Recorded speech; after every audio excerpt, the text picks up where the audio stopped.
ప్రముఖ క్రైస్తవ machinery సువార్థికుడు Graham స్టీన్స్ అతని కుమారులు ఫిలిప్ తిమోతిలను కొందరు మతోన్మాదులు సజీవ దహనం చేయటం బాధాకరమని Jesus soldiers ministries director pastor G Ravikumar తెలిపారు.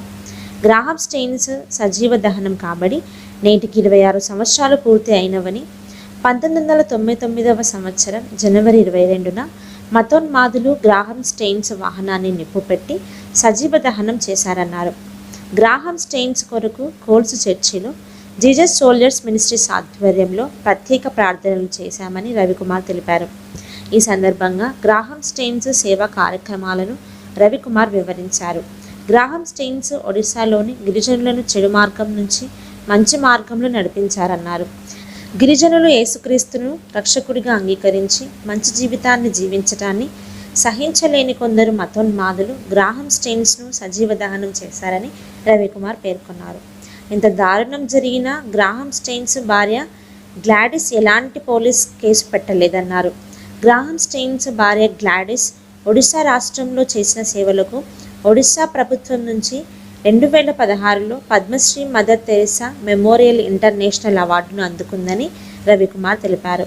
అనంతరం పాస్టర్లు రవికుమార్ మాట్లాడారు. అంటే మన 99లో సంవత్సరంలో జనవరి 22వ తారీఖు నాడు ముఖ్య ప్రసంగికులు ఒక మిషనరీ సువార్థికుడు గ్రామ్సన్ అతని కుటుంబం ఈరోజు హతసాక్షులుగా ఈరోజు ఢిల్లీ ప్రాంతంలో వారు మరణించినారు. ఆ మరణం వెనుక ఒక తండ్రి, 2 కుమారులు, ఫిలిప్స్, తిమోతి అనే 2 కుమారులు అతను హతసాక్షులుగా ఈరోజు మరణించినారు. వారు చేసిన సేవ ఏమిటంటే యేసు ప్రభు మంచి మార్గంలో నడచాలని, ఒక క్రైస్తవ మతం కాదు ఒక మార్గమని ఆనాడు వారు చేసిన సేవలు అనేక ప్రాంతాల్లో చెడు మార్గంలో వెళ్ళిన వ్యక్తులను, చెడు మార్గంలో ఉన్న గ్రామాలలో తీసుకొని వారు మంచి మార్గం నడిపించుటకు అక్కడ అభివృద్ధి చేసి ఆ గ్రామాన్ని అభివృద్ధి చేస్తే ఈరోజు మన భారతదేశమే ఒక లౌకిక దేశం అనేది. ఆ లౌకిక దేశంలో మతాలు అతీతంగా మన దేశంలో మనం ఉంటున్నాం. కొంతమంది మతామృదులు, కొంత వ్యక్తులు కుట్ర కుతంత్రాలతో ప్రేమని చెల్లారించుకొని ఈరోజు హతసాక్షులుగా వాళ్ళని మరణించినారు. వారు మిషనరీగా ఈ లోకంకి వచ్చి భారతదేశంలో మిషనరీ చేసిన సేవలు ఎన్నో ఉన్నాయి, ఎంతో కటకాలు ఉన్నాయి, ఎన్నో మార్గాలు ఉన్నాయి, ఎన్నో చదువు విద్యలు, అనేక బ్రిడ్జీలు, వైద్యము, అనేకంగా మిషనరీ చేసిన సేవలు ఎన్నో ఉన్నాయి. వారు మతం చూసి చూడలేదు, అనేక మార్గము చూసి ఆ మార్గం నడిచి అనేకమైన ఉండాలని నేర్పిస్తే ఈరోజు కొంతమంది మతాలుగా ఉంటున్నారు. ఆ మతం వెనుకల ఏమీ లేదు, ఏమి మార్గం వెనుకపోతే అనేక మందికి ఈరోజు స్వేచ్ఛగా అనేక మంది పెద్ద పెద్ద వాళ్ళు ఉన్నారు, కార్యక్రమం చేస్తున్నారు. అలా రీతిలో గ్రామ్స్ గారు ఈరోజు మనకు హతసాక్షిగా సజీవదానము కొడుకు 2 కుమారులు చనిపోయి ఉన్నారు.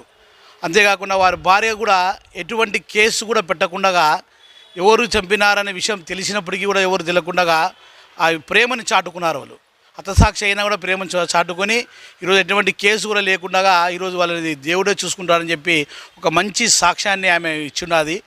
ఆమెకు ఈరోజు మన గ్రామంలో ఆమె ఒరిస్సా ప్రభుత్వం నుంచి 2016లో Mother Teresa memorial international award పొందిన వ్యక్తి ఆమె భార్య గారు గ్రాడ్సన్స్ ఆమె గారు. వారు చేసిన పరిచర్యని ఈ భారతదేశంలో మనం ఎంతో ఉండాలా. వారికి ఈరోజు 22వ తారీఖు జనవరి 22వ వాళ్ళ కొరకు శాంతి కొరకు మేమంతా పాస్టర్లుగా ఉండి ఇక్కడ ఉదయకాలంలో ప్రార్థించినాం. వారి కుటుంబం కొరకు, వారు ఉన్నదానికి నెమ్మది కొరకు మనమంతా కూడా భారతదేశంలో కూడా ఉన్న క్రైస్తవులు కానీ, పాస్టర్స్ కానీ, వేరే ఇతరులను కూడా కానీ మనము మంచి గ్రామంలో మంచి వ్యక్తులను మనం ప్రేమించాలి. ఈ భారతదేశంలో మనం ఉండాలి. అనేక మంది సేవ చేసిన వాళ్ళని మనం ఎంతగానో ప్రేమించి వారి ఆత్మకు శాంతి కలిగి ఉండాలని మేము కోరుతూ